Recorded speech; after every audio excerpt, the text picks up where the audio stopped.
All right. Welcome to No Notes, episode 7. Thanks for joining us. It's a bit of an interesting pod, just given the fact that I'm without my microphone. So apologies for any sort of audio issues that we have throughout. Chen's come back from a vigorous basketball game, so he is locked in, but might be sweating a little bit too much for those watching the video. But anyway, we're a little bit late. I felt like the game 7 was a bit anticlimactic, so we waited a day to talk about it and didn't rush it last night. And we also had the Kevin Durant trade to talk about. I don't want to diminish Oklahoma City Thunder's championship, and I want to give them, a few minutes and talk about them. But at the same time, obviously that game lost a lot of, I think, prestige because of the Halliburton injury. And I kind of feel like the Durant news is more interesting. But yeah, let's break it down. We got Chenny Britt as usual with us today. Thanks for joining. Yeah, man. Fucking sucks on how that game turned out. I guess let's just eat our vegetables first and just give the courtesy OKC props. Did you win any money on OKC? Because I know you had them winning at the beginning of the playoffs. No, I normally bet on a preseason pick. I I didn't make that bet this year for whatever reason. I bought a percentage of your Golden State bet, but I really just wasn't confident in any team this year. I didn't think there was one team that separated themselves. Um, and so yeah, I didn't make a bet before the playoffs started. I liked OKC. Yeah, you had them winning. Well, I had them winning, but the odds pre-playoffs were not great for OKC. So I didn't think the money was worth. I didn't think the juice was worth the squeeze. So I didn't make the bet preseason, which is normally what I would do if I really like someone. And the money wasn't worth it, in my opinion, for the playoffs once they won 60 plus games. So no bets on my side. I just had your exposure to Golden State. I think this is a weird playoff because if I told you before the playoffs started that OKC would have won, I think you would have taken it just given the whole LeBron legacy piece.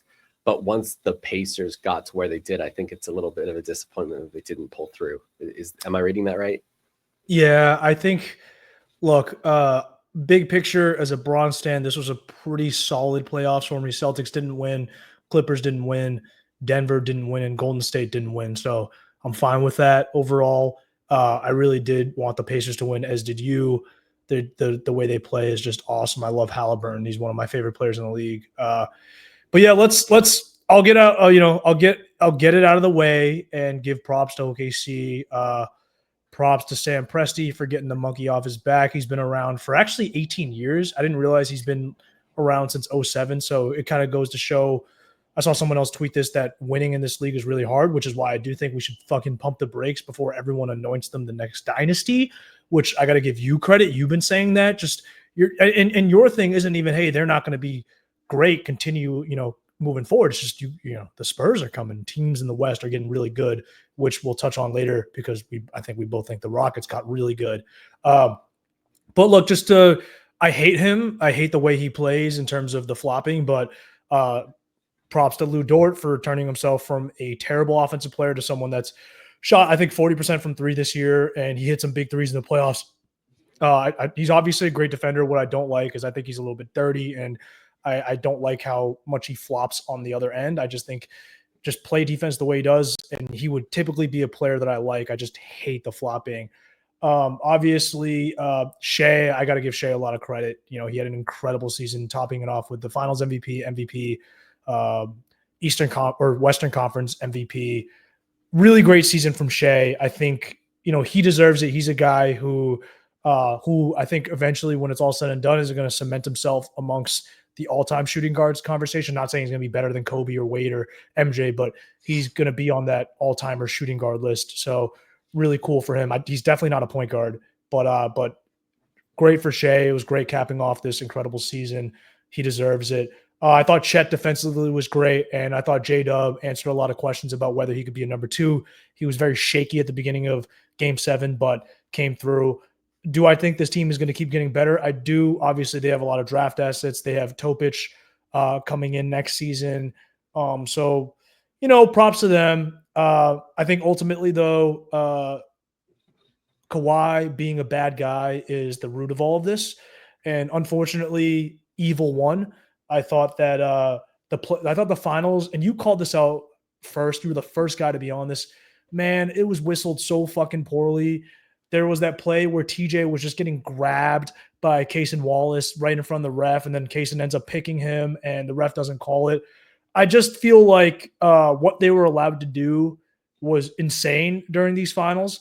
And I think moving forward, every team in the NBA, if they have the resources to do so, they should follow their lead. What they should do is they should have a dedicated team. Every team should have 2 or 3 people that they hire to rewatch every single game and just clip calls against every team they play in the regular season. Just clip calls that went against you, certain calls that you think your guys are being unfairly targeted for, and send those to the league. Because as Pablo Torre mentioned, the NBA has a complaint system, and the Knicks and OKC were rumored to be top of the list for complaints. And if you're OKC and you're submitting fucking video evidence every single game, being like, look at Shea, he's getting fouled, blah, blah, blah, blah, blah, then you're doing the work that the rest of the league isn't doing. So they got it. I hope they never win again. I am salty. And but yeah, credit to them, I guess. Woo! They also didn't really pop champagne, which is like lame as fuck, dude. Listen, I don't understand the whole Gen Z guy thing of like, oh, we don't drink. Like, from the dawn of civilization, since alcohol was invented, we drink, we get fucked up, and then we do debaucherous things. All right. That is what people do. That is what all of the great men of the past in society have done. Do your fucking research. Everyone was a degenerate. So shout out to Chet. I'll give Chet credit for trying to fucking pop the bottle of champagne and actually have a party while the rest of them were just like, and then my doppelganger, the other J-Dub, who looks like a taller, slightly black version of me. Come on, man. You're going to just fucking stand there? Well, you just won a championship, man. Party.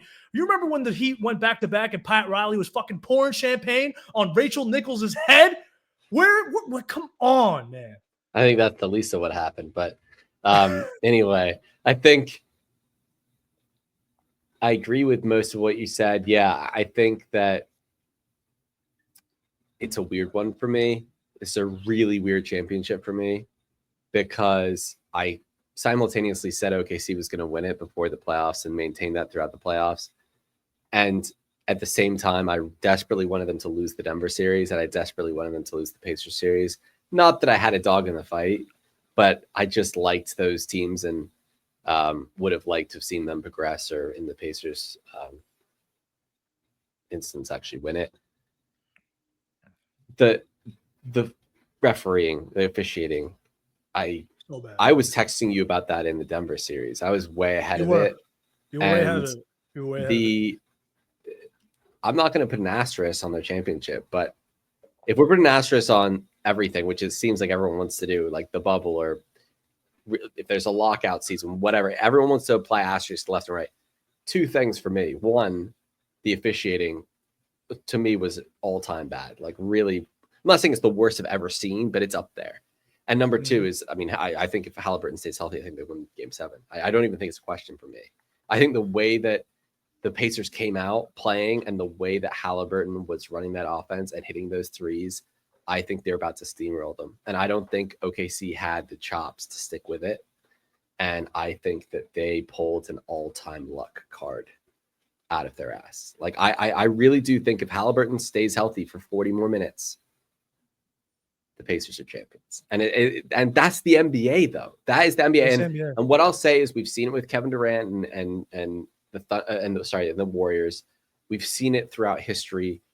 Kyrie, these injuries, and in every sport, injuries play a massive role. It just hurts a little bit more when you've made it to the end. You're at the finish line, and you see it in Game 7 of the finals. That's when it really hurts. But yeah, I mean, when it happens in the second round, it happens in the first round, when it happens right before the playoff starts, people go, "Oh well, what if?" But most likely, no. When it's in Game 7, it hurts that much more. But to me, I thought the Pacers were going to win. And pre-game, I thought, OKC was going to blow them out. But what I saw in those first 4 or 5 minutes, I hated what I was seeing from OKC. And Halliburton was in his bag. He was hitting shots. Other guys were going to get open shots. I mean, Obi Toppin was essentially useless after Halliburton went out. He he couldn't deal with it. And it affected me. He said that. And look, if I saw someone, I can't blame him. I can't even. If I saw you, if I was playing a sport with you and I saw you tear your Achilles, it would get to me too. So I get it. But my point is, I'm not saying there should be an asterisk, but if you're going to assign asterisk to just any championship that you hate, this would be one I'd assign one to. The officiating, seriously, they've got to clean it up in the offseason. The SGA calls that no one else gets, and then he doesn't get called on the push-offs. It's just, I'm just like, I don't care what kind of stuff you send into the league for reviewing tape.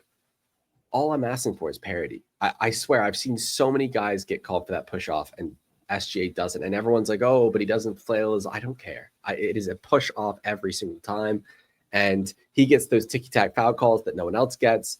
And one thing I really hate is I hate that the sorry, my lights just went out. I hate that the officials aren't consistent, and also that there's just different types of fouls called at different points in the playoffs. Like Game 7, I kind of thought they let them play quite a bit, but earlier in the series, I felt like they were calling a lot, and there just isn't a lot of consistency game to game. And I think what I noticed was when OKC was at home, there was a bit more aggressive style of play that was allowed, like a little bit more hand checking, a little bit more hand in the cookie jar, more reach-ins that didn't get called. And I think it's a big issue for the NBA. I would compare it to the NFL with Patrick Mahomes, where he just baits you into pushing him when he's like not even fully out of bounds, but his momentum's about to carry him out of bounds, and he's just waiting for you to hit him so he gets a 15-yard penalty. Like, that's the kind of thing that's going on with SGA, and it ruins the integrity of the game, and it's just a disingenuous style of play that we've seen Harden do and Trae Young do or whatever. But with SGA, because I don't know why, I think he's just a bit more likable and personable. And so people give him a pass, but it's garbage basketball. Yeah, I think the NBA has a massive officiating issue in general. And I do think, look, maybe this is an old head take and it's nostalgia. I genuinely think the officiating in the 2010s or early 2010s in the late aughts was just better. I just genuinely felt like those guys were better. They were annoying with certain calls, but I felt like I was way less upset at the refs in general back then. I just think the NBA, the new crop of referees, suck cock. I think that the NBA doesn't pay them enough. I remember looking up referee salaries. It's not as high as you would think. It's like low six figures. I feel like referees should be getting paid mid to high six figures. It's a billionaires club. Billion, they should be getting paid millions. Yeah, referees should be, or they should be getting paid. They should be getting paid at scale based on performance, at least. Right, even if their base is six figures. And referees should. It's just the same thing with like teams are turning over coaches, dude. Referees. You remember the referee a few years ago that was like a closet Celtics fan that they found a shit. They basically fired him because of the way he officiated the Lakers Celtics game, where he didn't give LeBron the Tatum and one that LeBron should have got. Like, and then it was like his name's like Eric Lewis. He never officiated again. I'm pretty sure because they fired him that offseason. They need to fire more refs, and they need to make the job a much more high paying job. So refs they're not incentivized to take on side jobs, and they just do this all year long. I don't know what the situation is right now, but these refs should be getting trained. I feel like, honestly, the more I watch the games, I don't feel like the refs are purposely trying to make bad calls or they have an agenda, despite what people think. I just genuinely think they can't follow the game quick enough. I think it's a skill issue, dude. I honestly think they missed a lot of shit right in front of their faces, dude. I disagree.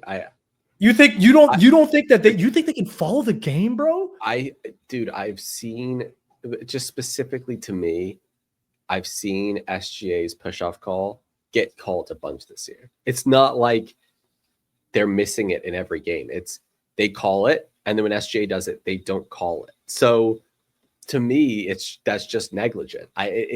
Because the thing is if you're just making the wrong call over and over and over again, at least you're consistent. Everyone's getting the same officiating. Even if it's the wrong officiating, it's even, right? It's like playing in bad weather. Everyone has to play in it, right?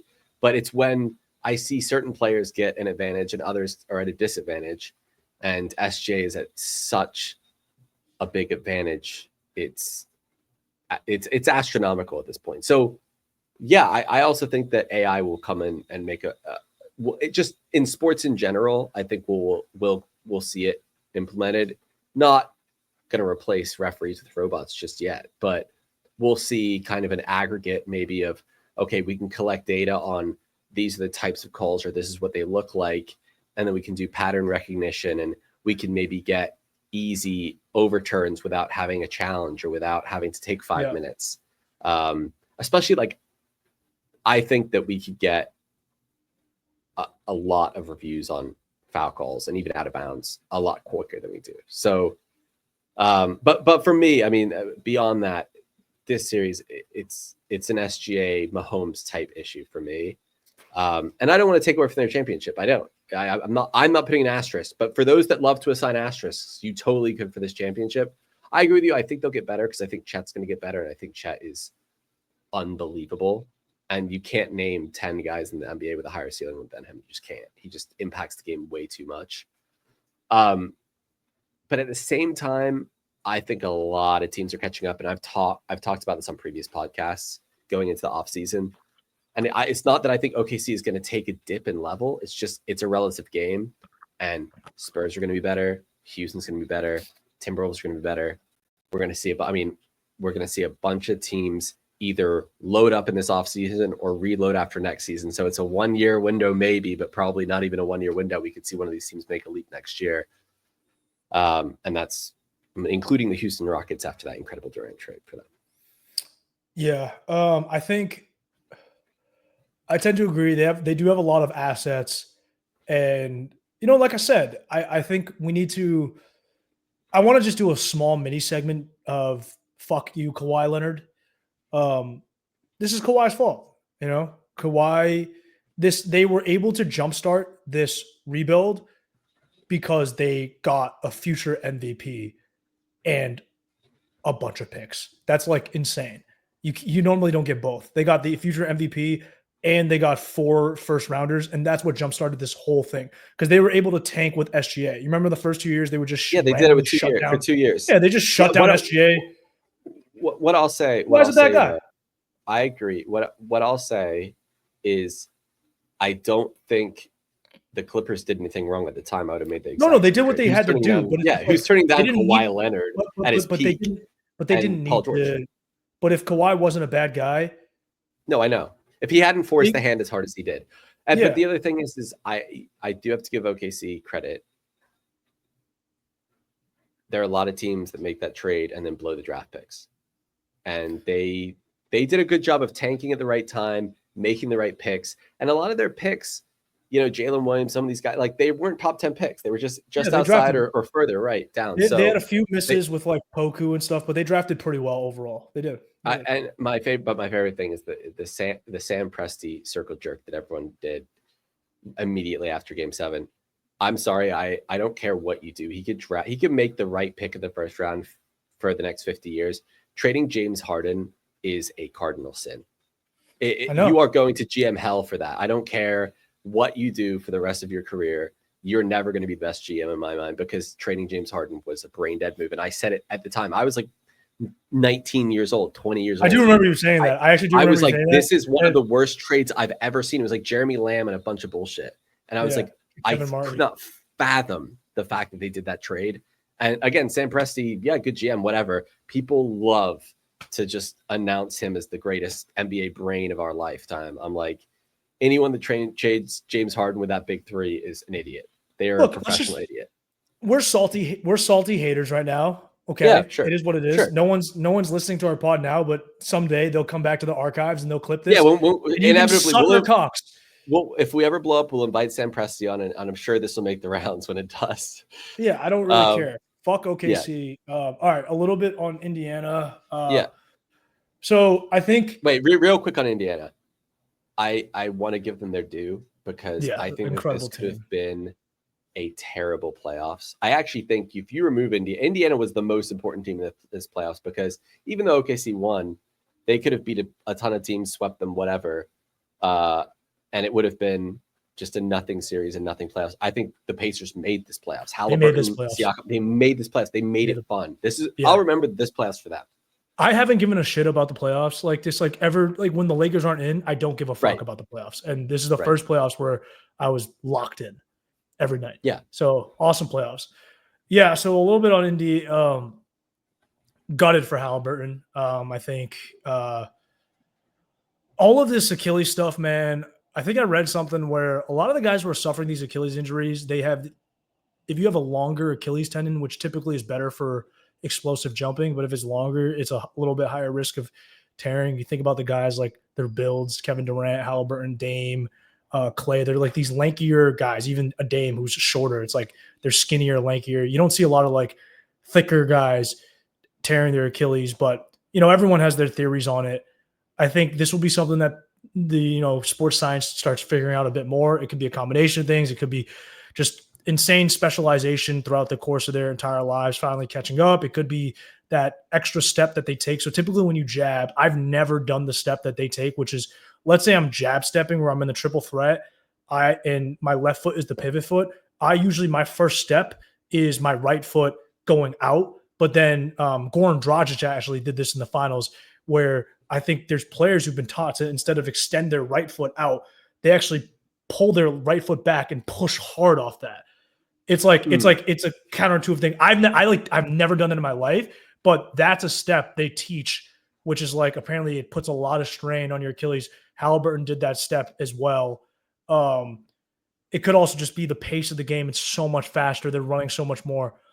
All I know is I'm fucking gutted for him. This changes the landscape of the East again going into next season. I think he did what any competitor would have done. People who say, oh, the Pacers should have kept him out. I haven't seen a ton of that. You're not fucking keeping that guy out of Game 7. You're insane if you think that's going to happen. And I don't think he regrets his decision. You may never be back in that situation again. He put his body on the line. I haven't read anyone say that was a crazy decision. I'm assuming that that's out there, but dude, if you're a competitor and you've gotten to the NBA Finals and you're with your guys, your homies that you've battled with day in, day out for the entire season, and you've gotten to Game 7 of the NBA Finals, let's be honest, it's a coin flip. Like, there's a 50% chance. There's another universe. There's a 50% chance where you just keep draining threes and you win the finals, and you're lifting the finals MVP and you're like, oh my God, it was worth it, whatever. And in this realm, evil prevailed. Achilles. Yeah, exactly. And that happens. But I mean, that's not even a question, especially after you play Game 6. Like, you have to play Game 7. The shitty part about it is I think like Toppin threw a bad pass that he had to like die for, because I think Halliburton's entire strategy that game was, I'm not going to plant hard and drive. He literally was just like, I'm going to chuck a million threes, which was the right strategy, bro. No. He did the thing that you're talking about, which is instead of taking a step forward, he moved his initial off foot back to propel. It's a very explosive plant, bro. It's a very explosive plant. I've never done that. I don't like. It's like it is. He should have just stuck to shooting threes. Look, you can say that. You can't. Yeah, it's like in the moment he's like possession by possession. There's nothing you could do. Hopefully they get him with the best surgeon, because I was listening to Oladipo, another Pacers, like really awesome Pacers guard that got fucked with an injury, and Oladipo basically said when they did his patella surgery, they didn't do it right. And that fucked him for the rest of his career. So I'm sure Halliburton's getting the best of the best, but Depot was an all-star and he got a fuck surgery. So I just hope he gets the best surgery. And I got to talk a little bit about Miles Turner, bro. Miles Turner is such a disappointing basketball player. And he, to me, is the biggest reason that they lost that finals. I got to say this. That Game 4 was when the way it should have gone was they win Game 4, they win Game 6, and Halliburton doesn't have to play Game 7 because they've already won the championship. That's what should have happened. Yeah. Miles Turner. So, like, I thought all the guys, like, had up and down moments, but they ultimately played pretty well. If I had to criticize Rick Carlisle, I'd say he leaned a little bit too much on Nembhard and Naismith throughout the series. I felt like those guys weren't giving you much offensively. And I really like Nembhard. I'm a huge Nembhard guy. I thought he was kind of bad offensively this entire series, just turning the ball over a lot. Now you can say he's burning his legs up for Shea, but I genuinely thought TJ was giving them the most out of any player not named Siakam or Halliburton. And then Mathurin, I thought, was giving them way more juice. So I really felt like they needed to cut down Naismith and Nembhard's minutes and play a little bit more of the guys off the bench. But at the end of the day, they got to a Game 7. Halliburton got hurt, so I can't criticize Rick Carlisle, really. Really comes down to Miles Turner, bro. Like, you're supposed to be one of the top centers in the league. And if you look at the centers in the league talent-wise, he's still talent-wise one of the best centers in the league. But I feel like he's so much worse than DeAndre Ayton offensively. It's not even funny. He can't punish a switch, dude. He can't punish a switch. His only real way of scoring the basketball is by getting hot from three. Right, and it's so streaky. And it's so streaky.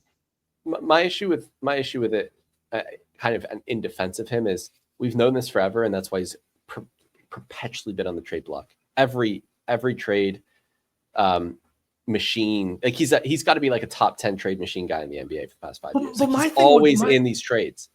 But my thing with Turner is like, you're 7 foot, bro. Like Chet's not that much taller than you. How do you? He's had like games, and you're way bigger. He grabs like 2 rebounds a game. He literally grabs like sub 5 rebounds a game in this series. That is fucking crazy, bro. You're saying everything you're saying. I agree with, and all I'd say is that I think he was the best of what they had available. Some of those, the Tony Bradley minutes and the Thomas Bryant minutes were god awful. I mean, that's a hole in their team. They cover that up with TJ McConnell and Mathurin overperforming from their positions. But I was talking about it with, I think you and other people in my group chats, just like the non-Miles Turner minutes were terrible and Miles Turner was terrible. So it's like, you have to have him in, but Miles Turner minutes were like a C-, and then it was like it dropped off to an But F. I don't even know what you do now, because Halliburton's going to be out for all of next season because it's an Achilles and he's a guard and he can be an explosive guard. So you're going to want to be cautious with it. So you're going to hold him out the entire year. There's no chance he comes back. So with that said, it's like Miles Turner's a free agent. Do you tank next year and just try and get a pick? I mean, do you miss the playoffs altogether and just try and get it big in the next draft? It's not that crazy. It's not a crazy idea. I would tank. I would because getting Halliburton back the following year will be like getting, a first round pick. I mean, it's like, it's one of those things where you tank for a year, you get the guy, and you kind of keep going business as usual.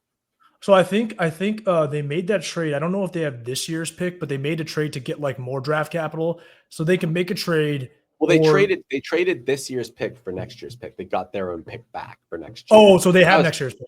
They have next year's pick because they traded this year's pick, which is crazy that they did that. That's insane. Insane. Next year, this is what you do. You bring back Miles Turner. You still bring back Miles Turner. For as much as I just shat on him, you bring him back. Isaiah, the Pacers had like a voodoo season where they had a bunch of black magic to win these games, but they also lost 3 of their players to Achilles tears. That is fucked up. Isaiah Jackson and Wiseman and Isaiah Jackson were their bigs. Wiseman was on the Pacers this year? And Isaiah Jackson, and they both tore their Achilles. That's why Tony Bradley and Thomas Bryant played. I knew he tore his Achilles, but I did not realize that Wiseman was on the Pacers. Yeah, I think he was on the Pacers. Yeah, I'm sure he was. I just didn't realize that. Fucked with Achilles. So those 3 guys come back. I still see what Wiseman, he's been injured a lot, so he's probably cooked. But Isaiah Jackson was good. Isaiah Jackson's good. Yeah. So he'll be back next year. I think Hallie rehab, and I think either way, I said after game 5 that Hallie's development is build muscle. He's got to get a little bit stronger. So I think he has all year once he gets back on his feet to just build a little bit more upper body muscle, so then he can just be stronger on the drive. That's his comeback season. And then I think next year what you do, you put the ball in Nembhard and especially Mathurin's hands, and you just see if Mathurin can become a bona fide 20-plus per game scorer and see what Nembhard can give you. I think long-term on this team, the ceiling of the team, I think requires Nembhard to come off the bench and Mathurin to be your starting 2. So I think next year you see if that can happen, and you just tank and just see how well. And then you get Jarris Walker, who missed this series with an injury back. Next year, you let Mathurin take a bunch of shots. You develop Jarris Walker. You see what Isaiah Jackson looks like when he's back. You get your pick. Next year's draft is going to be more loaded than this year's draft. Yeah. And who the fuck knows? Imagine if you get AJ DeBonsa or some shit like that, or the Boozer twins, and then Halliburton comes back. Oh my God, bro. So I think that was a fortunate trade that they made that beforehand. That's insane. I didn't realize that was the trade. I thought it was the years after, but yeah, dude, you got to tank. Yeah. Tank. And the other thing is for them is just how much realistically of this team are you saying is a long-term piece of the puzzle? I do think they need to figure out in this next year if Mathurin is their guy, if Jarris Walker's part of this team. I think it's pretty clear Nembhard and Nesmith will be a part of the team. Obviously, and Toppin, I'd say. And Toppin. But Yeah, there are a lot of question marks. Not that the guys don't have ability, but that you only have so many mouths you can feed. And is Carlisle happy with, a certain rotation? Because, Mathurin really came on later in the playoffs. He was terrific in game 7. Yeah. And the nice thing about him is he doesn't need anyone to get him offense. He just gets you offense by himself. They should also look. Sorry to cut you off. They should also look to see what they can actually get for a big. Like if they get a real big, that's it gets a little bit scary. Like an actual offensive, big man that because Miles Turner isn't even fucking good defensively. He's like so inconsistent defensively for what he should be doing. He's not cleaning up the glass, all that. Like if they could get a real upgrade at the big spot, whether through the draft next year or whatever, then it's a totally different story. Like Halliburton can't throw lobs to anyone because fucking Miles Turner doesn't even catch lobs. So you don't even have a lob. I think part of it is though going 5 out and just being able to spread the floor is how Rick Carlisle wants to play it. But yeah, if they had an option, and I think they could still roll with him. Really, really, really low key. Really low key. I'm not saying it impacted the series that much. I think they missed Jarris Walker in this series. I agree, dude. I agree. They needed him because he's bigger. He's like 6'7", 6'8", and he's physical and he's long. And he could have battled for a lot more rebounds. He's way tougher than Miles Turner. You could get away with kind of like a lineup against OKC, even when they're playing their 2 bigs. You could play Toppin, Siakam, and Walker. And those guys kind of just crash the boards. Sorry, I got a bug on me. Crash the boards, and you can kind of go without playing Turner or any of the Chucko brother centers with Bradley and Bryant. So yeah, I think they kind of missed that. I don't think it was as easy to do that with Toppin and Siakam when you didn't have Jarris Walker, who's just so good at rebounding for his size. And yeah, I'm not going to say I like the Pacers, but I definitely have a soft spot for them after this playoff run. And they're a fun team. And they've made this playoffs. They really have made this playoffs. So shout out to them. Shout out to OKC for winning a ship. Yeah, congratulations to OKC, honestly, for winning the ship. Yeah, hate aside, first championship for their franchise. And they have great fans. Yeah, they do. They have a great community that's rallied around them and been waiting for this. So shout out to everyone that's waited. And another thing with OKC, which I will say is, I do think that after the Indiana kind of the Halliburton injury, I think sucked a little bit of the air out of the Pacers. And you could kind of see it affect some of the players. And I think OKC definitely were kind in the moment, and went over and tried to console Halliburton. SGA did at least, and I think they were pretty good about it, and I think the fans were too. I mean, I know fans that have cheered Kevin Durant injuries. I know fans that have done this or that when players that they hated have gone down. I think the OKC fans and just overall they did pretty well in the moment. With man, on their home court. Yeah, I agree. I mean, when KD went down against the Raptors, it was, but listen, that was a different level of the Warriors. Then that was an evil. That was it was no. What the Warriors have done, the OKC hasn't scratched that surface. The Warriors were that was some bad for the game type shit. It's just was are you fucking kidding me, you guys? But before we move on to Kevin Durant, anything you want to wrap up on the NBA season? Obviously, this is Game 7, so we won't really be talking about the season anymore. Any sort of notes that fall outside of the finals that you care to kind of hit on? I think I will say this. I like the fact that OKC was the best regular season team all year. I've hated the era of the NBA where it was you don't even need to be good in the regular season. And that was never even fully true.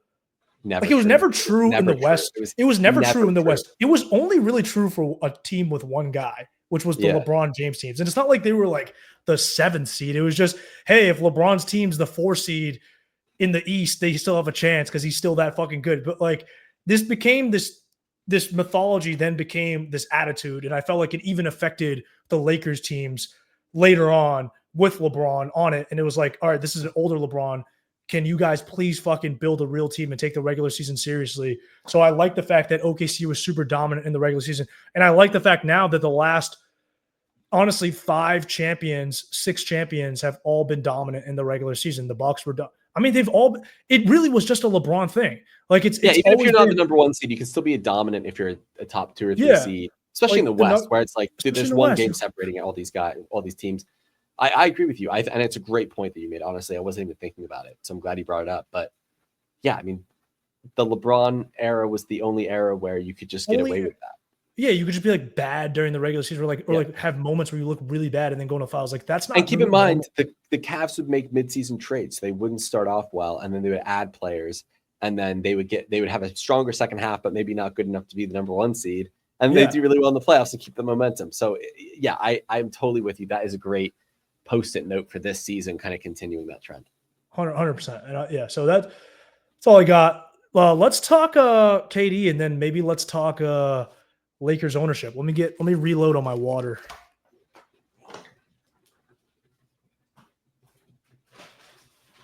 While Chen's reloading on his water, just to go over the Kevin Durant trade real quick for those who don't know, who've been sleeping under a rock. Dude, I spent all day at the pool today. I'm cramping. Like we just played a game with no subs and lost. We blew like a 10-point lead because we just had no subs, and I'm cramping in every part of my body right now. So I just need to fucking drink a ton of water. Enjoy the water break. I don't want you to pull a Halliburton in your chair here.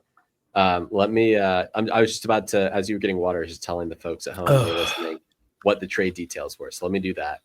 Yeah, it's going to be Kevin Durant to the Houston Rockets. And you've probably seen this again, unless you're living under a rock, but Kevin Durant to the Houston Rockets. It's official. In return, the Phoenix Suns get Jalen Green, who's supposed to be the centerpiece of this trade, along with Dylan Brooks, the number 10 overall pick in this draft, and 5 second-round picks. So future picks. I guess I'll jump in with some initial thoughts on my side, and then I'll turn it over to you. I think we both agree this is a great trade for Houston. I don't think they really gave up anything. Yep. I'm going through it, and I'm saying, hey, I'm more than happy to give up Jalen Green because he's making $33 million next year, and I think that that's a terrible contract. Terrible contract. So even without Kevin Durant, if you want to get Jalen Green off the books, and look, people might argue that he's a positive contract. I would argue he's a negative contract. But even if you want to argue he's a positive contract, I don't think it's a whole lot to give up. Dylan Brooks, I think he's a piece. He's good. He's a player. But he's not, it's not enough to make me, bat an eye at giving him away for Kevin Durant. Like he's a piece. Yeah. The number 10 pick. That's something. That's interesting. That's something. But my argument would be it meant nothing to the Rockets because the Rockets already, I think, had enough pieces that needed to develop. I mean, there's only so many minutes for guys that need those quote unquote developmental minutes. You can only have so many roles on your team where it's like, let's give this guy 10 to 15 minutes just to get his beak wet. It's like, you could have like 2 of those guys, maybe 3 at a stretch, and they're probably not playing in the playoffs a whole lot. So I just feel like, the 10th pick, it's not like you got a top 2 pick. You're not getting a sure thing. You're probably getting a little bit of a project that needs to be eased into it. So yeah, it's a nice piece, but specifically for this Rockets team, I don't think it's as much as another team that didn't have those young guys that needed those developmental minutes to give up that 10th pick. And then 5 second rounders.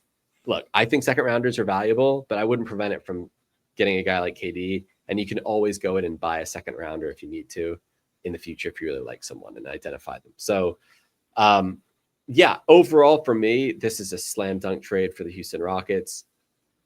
I think Phoenix, it's not the worst trade in the world. I'm a little surprised they didn't get more for him. I'm surprised they didn't get Whitmore.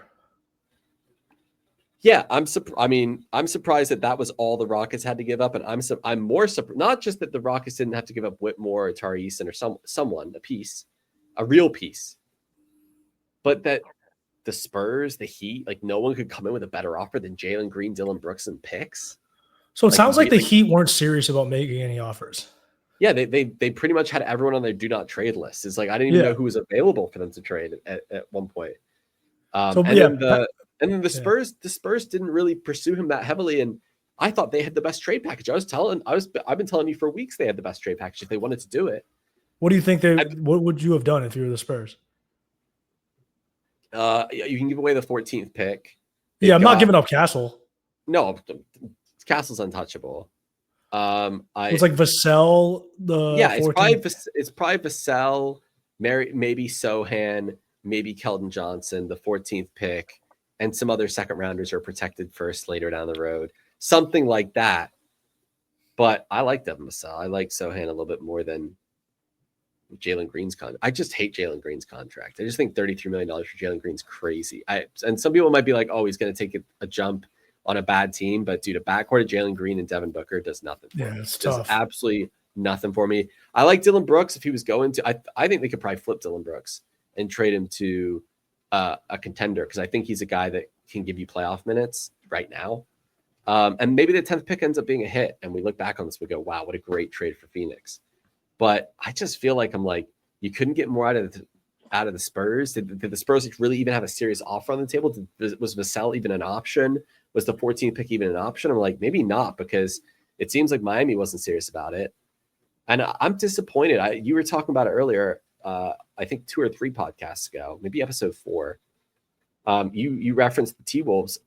I would have been in the thick of it if I were them. If this is all the Rockets were asking, or all the Rockets were offering, so they could have come in over the top. I think the Knicks could have come in over the top. This was nothing. This was a nothing trade for Kevin Durant. So I heard KD. So from what I heard, KD, the stuff that I was reading, and I have no fucking sources, but I could have been like, yo, he's got sources people. He's baby. got sources. My sources tell me, but the stuff I was reading was saying that KD was kind of like vetoing trades. So he kind of like he didn't want to go to Minnesota at all. Because Minnesota offered, I think, Shannon Dillingham, a pick, Gobert, and DiVincenzo. That's like all they could offer. Wait, what? That's way too. Wait, you mean like one of those players, right? I think one of those players, and DiVincenzo, and Gobert, and I mean, I would take Terrence Shannon, Rob Dillingham, DiVincenzo, and a pick for sure. Yeah. Over what I would. But I don't think KD wanted to go. Oh, okay. I get what you're saying. Yeah. Okay, so he's vetoing trades in. He's just. I think he forced himself to Houston. God. Okay. KD is an interesting fucking guy because like he is kind of a cancer, and it's like I didn't think what he did in the Nets. I got to revisit that Nets thing because him and Kyrie did demand them to start DeAndre Jordan, and they gave away Jared Allen because of that, and that was so fucking stupid. And that's why you don't listen to players. Players are dumb. They don't know what the fuck they're talking about. The only player in the past 2 decades that I would let GM my team because there's no other option is LeBron James. Meaning like you have to keep LeBron happy because he is the biggest player in the NBA in the face of a franchise, and he can twist your arm and leave if he wanted to.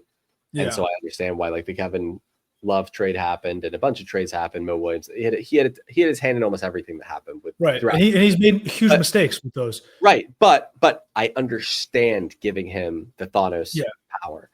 Yeah. There's no other player in the NBA. No other player. Including Kevin Durant. I would not do that for. No, Kevin Durant's horrible at picking teammates. No. Not that he's a terrible GM or a good GM. How good you are as a GM doesn't matter. I would never give a player the power to take DeAndre Ayton and give away a piece or give away multiple pieces. And it's just like those kind of things. I want my friends on the team. I just say, fuck off. Like it's just not happening. Right. Unless you're LeBron James at your peak, unless you're Michael Jordan at your peak, it's just not happening. And the fact that was the first mistake the Nets made.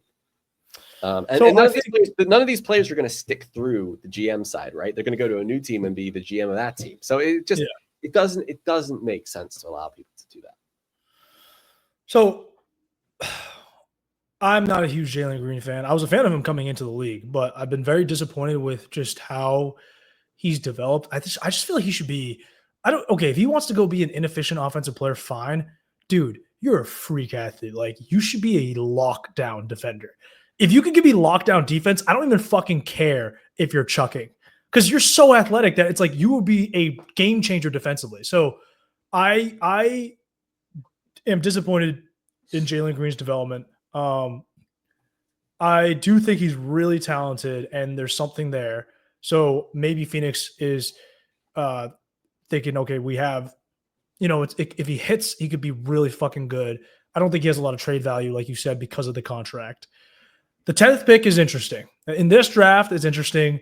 I liked who Phoenix picked up last year in Ryan Dunn. I thought that was a great pickup. So if they just add a little bit more athleticism and talent with the 10th pick, they could be interesting. But yeah, I mean, ultimately, it seems like KD just kind of fucked them, and they should have not ever traded for KD. I thought the KD trade was fine. They shouldn't have traded for Beal. That was the mistake that they made. Trading for KD was fine. Well, Kevin Durant's mistake. Right, exactly. And it even came out minute that. So that was but now the Rockets, like you said, they're loaded, man. They're already on paper one of the best teams in the West, one of the best teams in the league on paper. Now, a lot can happen. KD got to stay healthy. He doesn't get hurt a ton, but he gets these injuries where he's out for like 2-3 weeks now. So he's good for one of those during the season. But his efficiency still is off the charts. He's still an insane scorer. Obviously, there's been a drop off with the athleticism to be expected. He's in his late 30s. Dude, they're going to have at point guard, Fred VanVleet. Reed Shepard's going to get some burn next year. Then you have Amen Thompson. But that's what I'm saying. They didn't trade anyone away, Chen. I know. Reed Shepard, another name. It's like, did their lineup really get impacted? You're going to replace Jalen Green, Dillon Brooks with Kevin Durant, and then one of these other rotation guys or development guys that you've been waiting on to get more minutes is just going to step in. And I'm like, yeah, I do think I'm with you. I do think that Jalen Green has some potential. I think he'd have to go to the right team. I don't think it's Phoenix. I think you'd have to go to like Miami to work out. And the 10th pick does have some upside, but it's just like, dude, Houston's getting Kevin Durant. Like they're going to compete. They're going to be in the West competing. Like, I mean, this is good. And they haven't changed their team. They haven't changed the rest of their team. It's good for your guy, Jabari Smith. He's going to start now. Love Jabari. Him, Sengun, and KD in the front court. That's a lot of spacing for Sengun. I saw some good basketball minds be like, how does that work? And I'm like, you guys are idiots. Like, I respect, I like one guy I really respect. I forget who tweeted it, but he's just like, yeah, the fit offensively is kind of weird. I'm like, dude, the fit offensively is incredible, dude. You got Jabari Smith spacing out. KD can space out, score mid-range at the rim or outside. Then Sengun, like, what's going to happen when you double Sengun? He's going to kick out to Jabari Smith or KD. You got Fred VanVleet who can still shoot, and then Reed Shepard gets some minutes, and then Amen Thompson now. There's way less pressure on him to score. You still kept Tyrese. You still kept Whitmore. Whitmore isn't happy on the Rockets. If I'm a team, I'm trying to trade for Whitmore. That's what I'm trying to do because he's not happy. Yeah, but that was my point. Is like they didn't give up anything. Like they've still got pieces where I'm like, hey, Cam Whitmore needs developmental minutes. You know what I mean? Yeah. Like that. Like they have like 5 or 6. They should have been able to get fucking Whitmore, dude. They should, exactly. And they were kind of in the same space as Memphis, which was, well, after Memphis made the Bane trade, obviously not. But essentially, the point was that they had a bunch of B+ players that they needed to kind of package together for an A or an A+ player, and that's what they did. And they didn't even have to package that much together. They still have a lot of these leftover players because they're so deep. Yeah. But yeah, I mean, we're talking VanVleet, we're talking Steven Adams, we're talking Reed Shepard, Jabari Smith, who I've always liked. Yeah. I've always liked Jabari Smith. He's never been a guy in Houston who's gotten enough shots.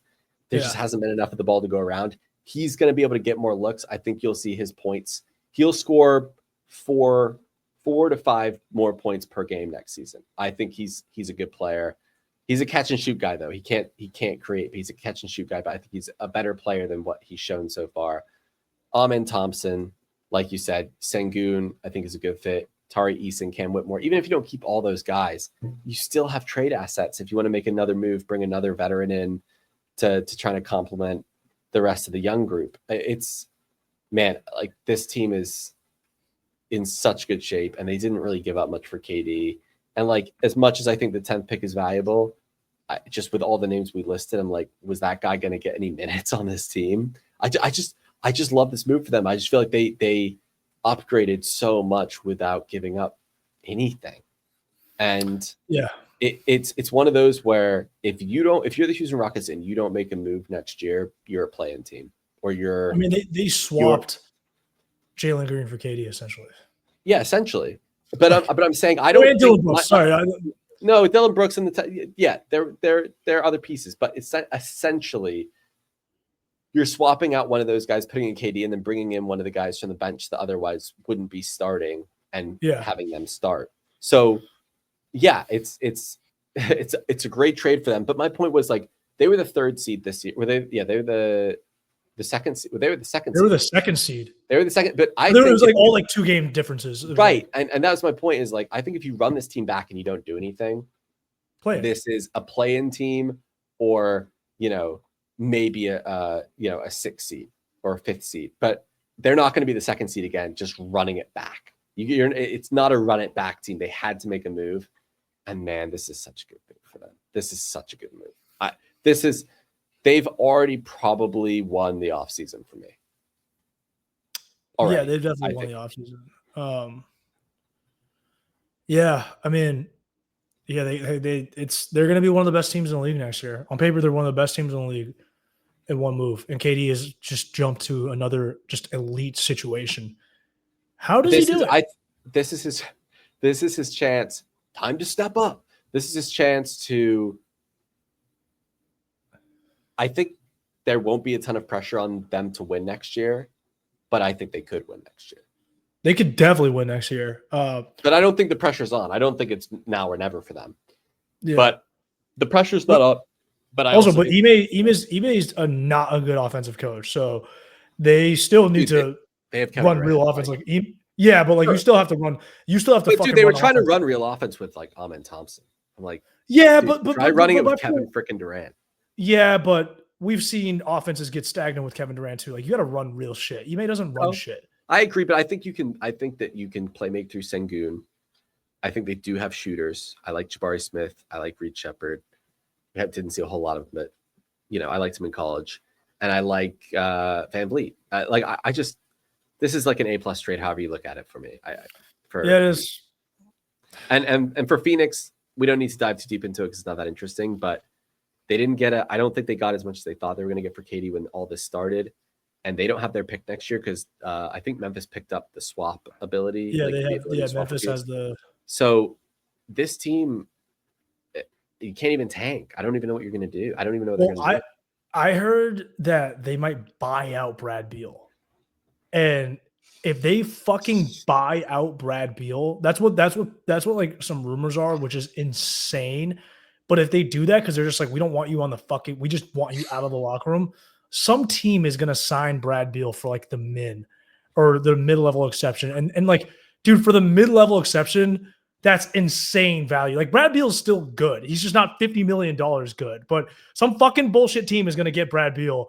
And I'm like, dude, Lakers, just go get him. If you can go get Brad Beal for cheap. Yeah, like, Brad Beal's a really good player at the right price point. It's just, he just should have never gotten paid that contract. But it's like some team is like, that's like some smart team is going to come in if he's on the market, just like be like, all right, just come in and play for $10 million. I'm never buying out Brad Beal, by the way. I'd never do that.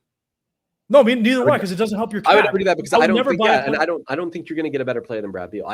As much as people can hate on Brad Beal, they're not going to replace him with someone better. There's no like 100%. He's not in someone's developmental path. He's not in someone's way of breaking into the team. Yeah. So I'd never do that. But that's a really interesting tidbit. I didn't know that. We're coming up on an hour here, pretty close to it. I'm not sure we're going to be able to squeeze in another one before the draft. Maybe we can. We'll most likely do a draft recap rather than a preview, I think, is safe to say.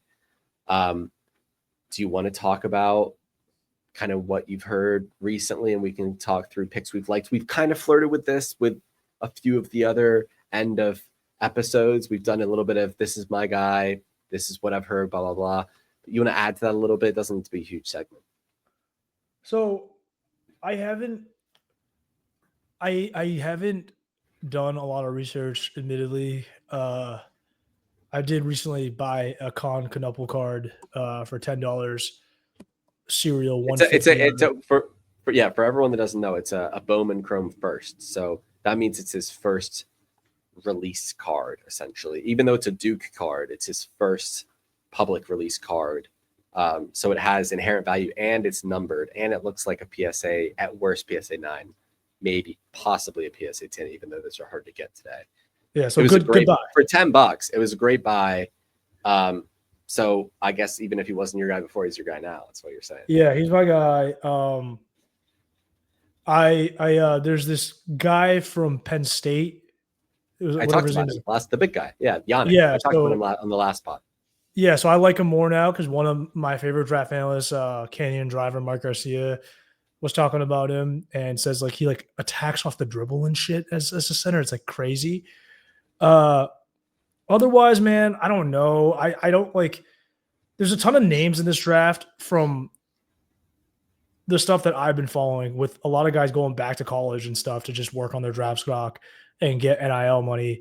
From what I heard, is this draft has 30 or 40 guys that are all like mid first round value. So it's like if you're drafting at 7, you're getting a guy who's like mid first round value. But if you're drafting at like 30, you're getting a guy that's at mid first round value. So it's just a lot of really solid potential guys. So I'm just excited to see what teams do, and I'm excited to see which teams trade and move into the draft. I would love to see the Lakers try to get a first round pick this year. That would be something I would like to see. I don't know how they're if going to it's do possible. it, but I don't know how they're going to do it. Here, give me 1 second.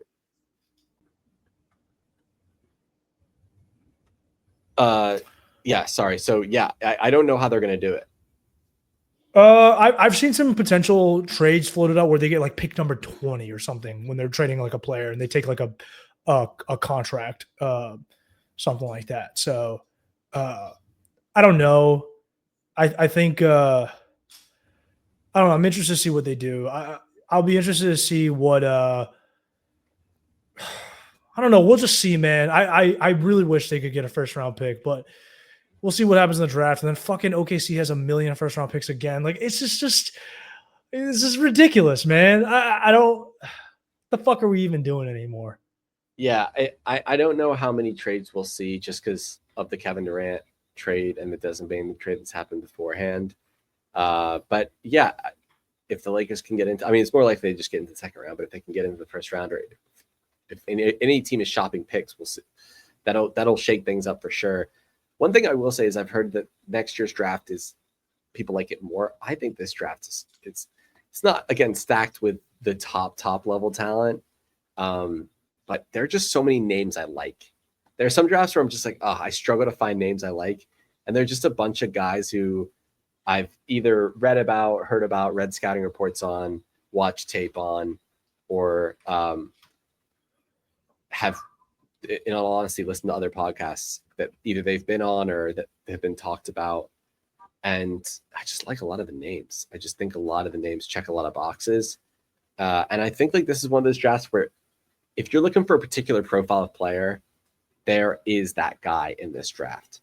You've got primary ball handlers, you've got shooters, you've got big guys who can defend the rim, run the floor, who can anchor defenses, and they're all different spots in the draft. Like for anchoring, you've got Malawak, the top 10. And then you've got Colin Murray Boyles in the teens. And then you've got like Thomas Sorber. And you've got a bunch of guys kind of at the end of the first, beginning of the second. That's kind of where Yannick would fall. Then you're looking at bigs who are shooters.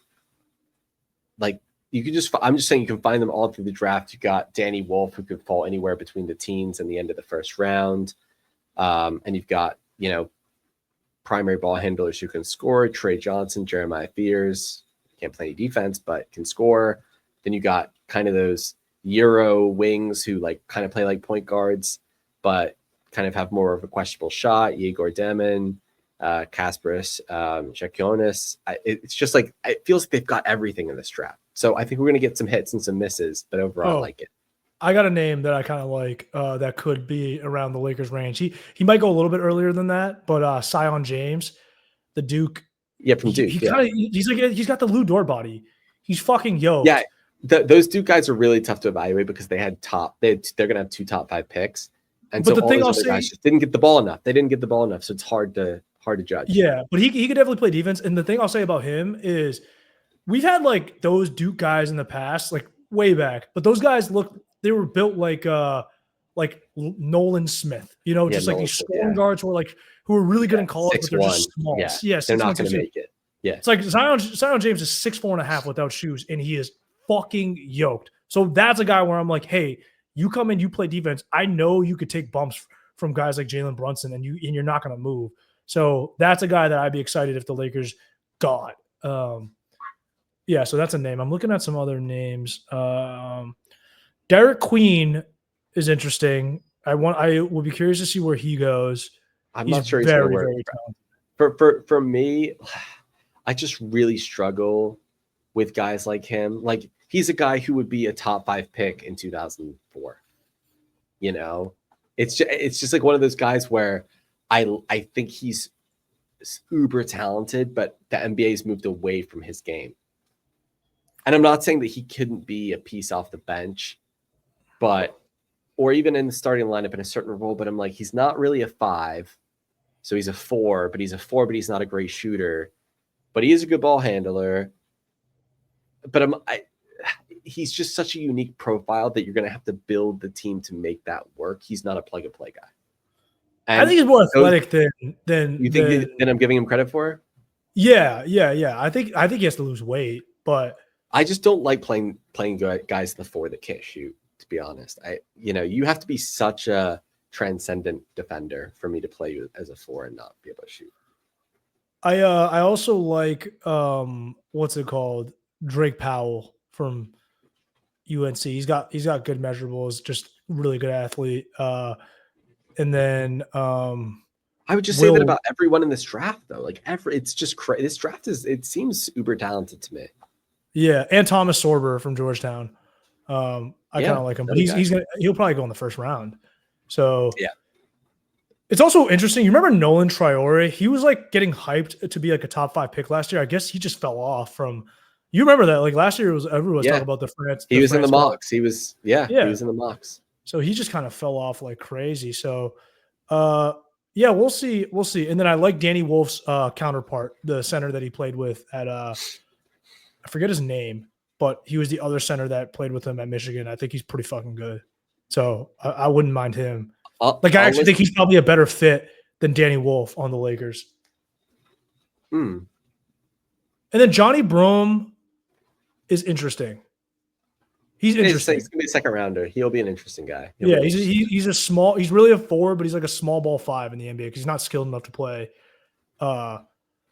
Otherwise, but yeah, let's see how it goes. Yeah, man. Outside. Vladislav Golden. Vladislav Golden is the guy's name. He's Vlad the Golden. Michigan. Yeah, Vlad Golden. I think he's the Michigan guy. He's fucking. So we'll see. The guys outside the top 2, because it's like there's no point in buying stock in Cooper Flagg or Dylan Harper because they're already so high at this point. But just running through the list and looking at mock draft right now, guys who I would buy stock in at their current going rate. I'd buy stock in VJ Edgecombe. Yep, love VJ. I think Knipple is appropriately priced, meaning I probably wouldn't buy because I don't think he's undervalued. I don't think he's overvalued, but I don't think he's undervalued. I think he might just play to par, if that makes sense. I would buy Ace Bailey. I would buy Ace Bailey. I would buy Ace Bailey as well. As a spec play. I don't think that – I think he's earned the hate is what I'm saying, but I think he has so much upside that you have to ignore a bit of that, and I think his stock's low enough that I'd actually buy it. Passing on Trey Johnson, passing on Jeremiah Fears. I would buy Yegor Demon's stock. It's dropped a lot, I think, in the pre-draft process because of shooting. And because I think people are concerned if he can actually put on the weight that would be necessary. But, dude, he's like a transcendent creator from a wing position at 6'9". If he can even get like a half-decent jump shot, I think he'll be able to play a role in the NBA. I always like those Real Madrid, like Euro guys who know how to play basketball. And he's one of them, even though he doesn't have the touch or the shot yet or the body. He cerebrally knows how to do it. And he's 20 years old. He can get there. I would buy Malawak stock. I won't go through every name, but guys that I'd highlight kind of mid first round. I like Cedric Coward. I like Colin Murray Boyles. I like Thomas Sorber. a guy who I think hasn't been getting a whole lot of talk and is probably going to go at the very end of the first, maybe mid-20s at best, is Walter Clayton. I know it's tough. He's like a tough profile of guard that you just have to be such a good shooter in the NBA to make it, but I think he could be. And I think he could come in and play a role immediately on a team. And so I think he's got some value. And then, just kind of continuing that theme for a little bit, and then I'll turn it over to you. I like Danny Wolf. He's another guy. He's a profile player. Where you're drafting him, he's not like a starting five guy, but he's a guy off the bench that can give you some mismatches and could develop into a really good player. And then I like Yannick. I like both of the Duke guys. I like James and Proctor. It's so hard with Duke. It's like they had 2 top 5 guys. The other guys are just inherently underappreciated. And then we're getting pretty late in the draft here at this point. So the names kind of dry up, but one name I would kind of keep an eye on a little bit would just be Ryan Nembhard. Obviously, Gonzaga guy. He's a senior. His brother was in the NBA Finals this year. I know he's undersized, but at the end of the draft, one thing I'm looking for is, can you contribute, and do you have the brain to play in the NBA? And I think he's a guy who, if you have a pick in the 50s, who I think was worth a flyer. Yeah, I mean, I don't disagree with a lot of that.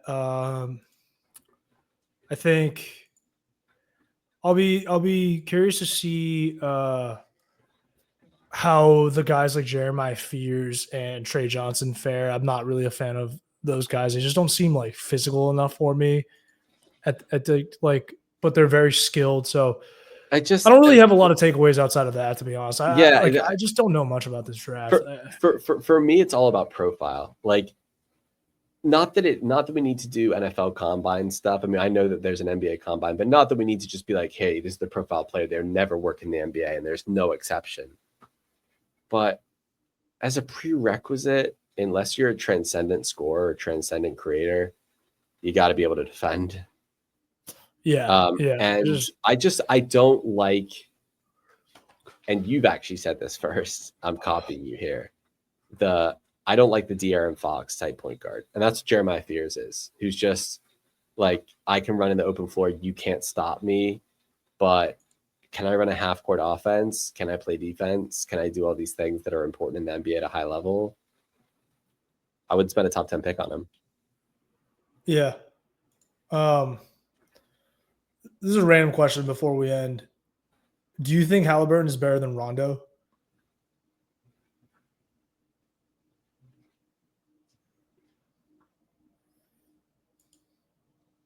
I think that's actually an incredible question.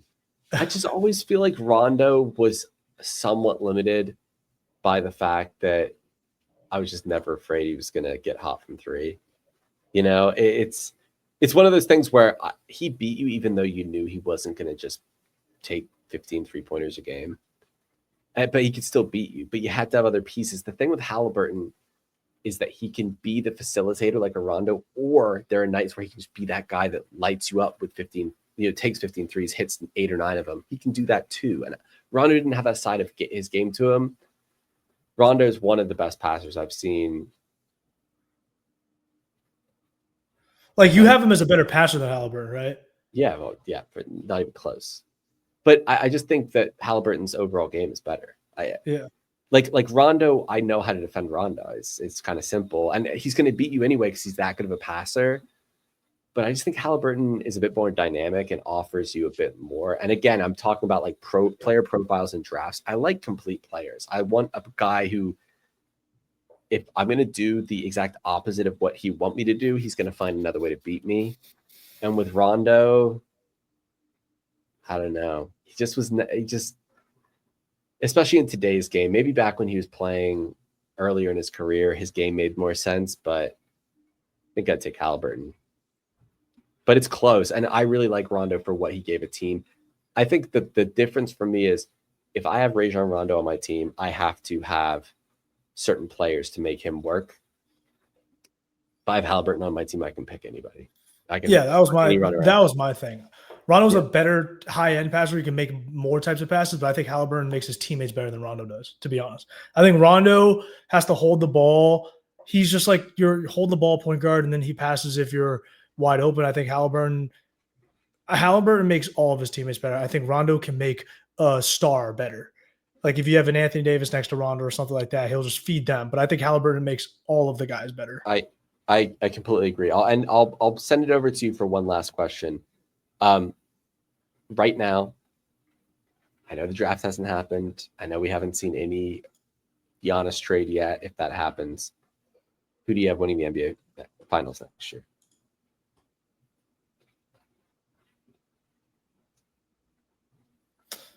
I'm gonna say I got the man, that's a great question. I'm gonna say Los Angeles Lakers, man. Okay, homer pick aside, honestly. I don't even think that's a homer pick. I think they're one of the teams. They're one of the teams. And I'm asking you before we know anything. I don't even think it's like honestly, if you're picking like chalk, OKC should be favored to repeat next year. Sure. I wouldn't pick them, but sure. I like the Lakers. I think that if I was going to buy stock in someone, Luka would be at the top of my list. Yeah, I think Luka's winning MVP next year. I have Luka. I have Luka MVP. So whatever those futures are, I'm going to put some money on. I like if I had to pick, I do like Denver. I like Denver as well. They're a team where they like essentially did the bare minimum around Jokic this past season, and he just dragged them to Game 7 against OKC. And if Gordon doesn't get injured and somehow they win that game, they beat the T-Wolves. They're up against the Pacers in the finals, and who knows what happens. But like they weren't far away, and they did nothing to help Jokic in the offseason last year. So if they can give him some help, add to what they've got, I think that's a nice, safe bet to, if they stay healthy, to at least perform, even if they don't win it all. So they're my pick for now. Yeah, I was going to say Denver would have been my other pick to win it next year. I think Houston will find a way to self-destruct at some point later in the playoffs, just because I think if your they don't have guys that have been there and done it. They don't. Yeah, just if your main leader is Kevin Durant, it's like he's super talented, but I mean, so I'll say this: they have Van Fleet, who provides the stability that they need from a ball handler. So he's the one who's going to stabilize Kevin Durant's leadership. So I'll give him that. So Houston's a dark horse, and then I'm not ruling out the Warriors. I know Jimmy's old, but I think Kuminga is a breakout candidate next year. I just hope Steve Kerr continues to hate him. And then I'll say they're too young, but Orlando will be interesting. And then the Knicks, like just now with the Celtics and the Pacers done for next year with their best players, like dude, the Knicks could go to the finals next year. Just by default, bro. I understand the Knicks sentiment. I do. I understand the Knicks sentiment. Yeah, like who are they going to play? Orlando sentiment. I think you're spot on with Houston. And what was the other West team that you were talking about? I still think the Warriors. I'm not the Warriors. My issue with the Warriors, I'm not sure they have the flexibility with their cap to do. Like Jimmy's tied up a lot of their money, Steph's tied up a lot of their money, Draymond's tied up a lot of their money. So it's just, what are they going to scrape together? But I understand your concern. In the East, a name that it's so tough in the East because it's like, man, we've knocked off the Celtics with Tatum, we've knocked off Indiana with Halliburton. I just sniffing around. I kind of like Detroit a little bit, sniffing around. Yeah, they're interesting. They've got the star power of Cade. Look, if you told me next season that Giannis got traded to the West and Cade was the best player in the East, I wouldn't bat an eye. Yeah, I mean, I don't think a Giannis trade is going to happen ultimately, though. No. I'm just saying, if it did happen, obviously Giannis best player in the East, that's no question. But if he got traded to the West and you told me that Cade was the best player in the East after next season, I would be like, yeah, okay, like that. his trajectory, like it makes sense. Yeah, I think Cade's great. And they've got like a young, feisty team. They have multiple steps they need to make before they get to that point, but they're just a team I would just highlighting is all. But they're Yeah, I interesting. think. Well, I also think the Mavs are going to be good next year. Even without Kyrie, I think they're going to be good. Yeah, I want to see what they look like without Kyrie. But I'm confident in their front court. I just in the NBA, it's like who is your backcourt? And I'm sure they'll be good once Kyrie comes back. I just don't know where they'll be when he comes back. Because the West is tough. But yeah, totally fair name. Anything else you want to cap off the no, nothing from with? my end. Okay, yeah, this has been great. I think this kind of closes off this OG section of the pod, if you will, which kind of started midway through the conference finals. And so the pod will look probably quite different by the time we get to the NBA next season. We will have another pod talking about the draft. We're neither of us draft experts, but I think it's always fun to go through the picks and talk through what you like and see how that kind of advances the offseason a little bit. But that is it for No Notes episode 7. Thank you for watching. If you're watching in the moment, if you've come back to watch later because I've referenced it because the Denver Nuggets won the NBA championship next year or for any other reason, enjoy the re-listen and thank you for joining us today. Have a good one, folks. Yep. Catch you guys later.